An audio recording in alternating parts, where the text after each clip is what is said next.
বলে।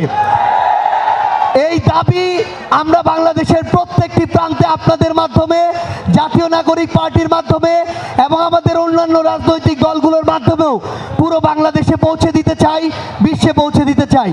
এ পর্যায়ে আমাদের মাঝে আমাদের এই অভ্যুত্থানের যারা শহীদ রয়েছেন তাদের জন্য এবং আহত যোদ্ধা এবং তাদের পরিবারের জন্য দোয়া করার জন্য অনুরোধ করছি।